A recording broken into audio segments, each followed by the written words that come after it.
Hi, this is how to put uh, clips from your folder to Premiere Pro and some effects stuff later. Um, so while you're opening up Premiere, you can go into your folder and get your clips that you want.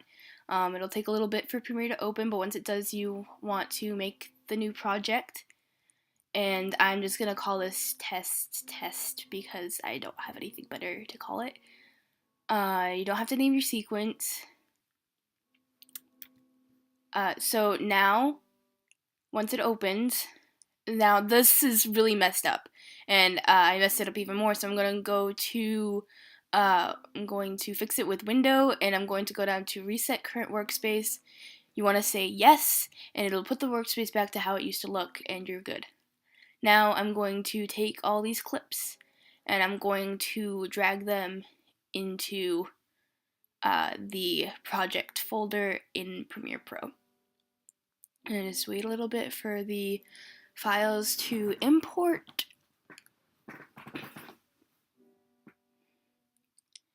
It will say that on some computers, but not all of them will do that. But just know that it doesn't really mean anything. And now you can select. Now that your clips are in there, you can select them by clicking them twice. Use the yellow marker to scrub through. Use the play button or the space bar to watch the video. So yeah, that's double click on whatever clip you want. It'll appear in the source monitor, like this one, and use the scrubber.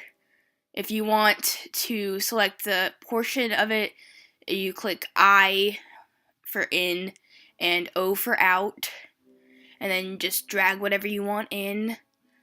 This is a green screen clip that I'll use a little bit later. No, actually, I'll probably use it now. Yeah, there it is. You want to change your sequence settings. Almost always you want to change the sequence settings, unless you make the sequence settings beforehand, but that's another time. So this is the video clip, and you can change the clip in the source monitor if you really want to. So now I'm going to teach you how to green screen. So we're going to go into effects, and we're going to type in Ultra, and Ultra key will come up under keying. Just drag that on top of the video clip you want, and go to effects. And what you want to do is you want to click the eyedropper and select the darkest part of the unshadowed green. And yep, there you go. Now you see the shadow and you see the lights. You want to get rid of that. So you go to matte generation.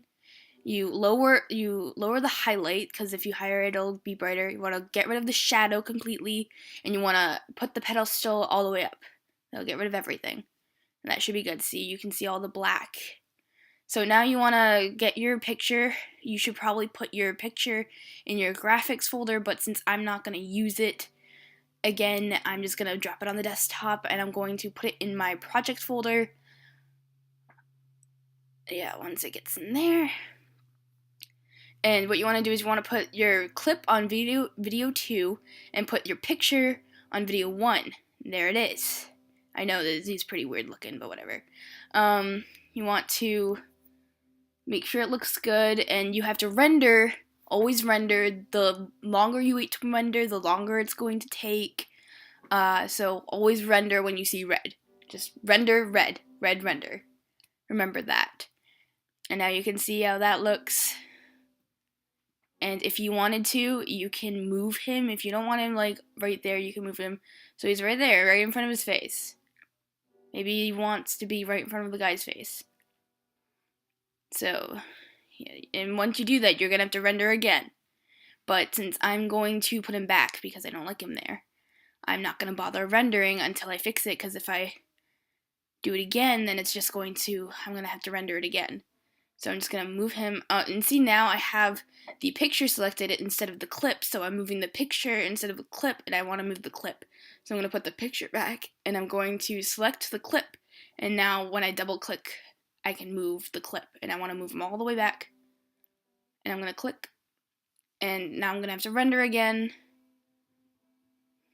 It doesn't take long with clips that are less than 5 seconds usually. If you have a clip that's over 2 minutes long, then it's going to take a while to render. And now it's all set. And you're good to go. After you do that, you want to save it. You want to go up to Save, File, Save As, and you want to find your folder, and mine's test folder, that'll be your name folder. Put it into sequence and then save it in there. And that's it. Once you do that, you close out and you should be good to go. Well, thanks for watching.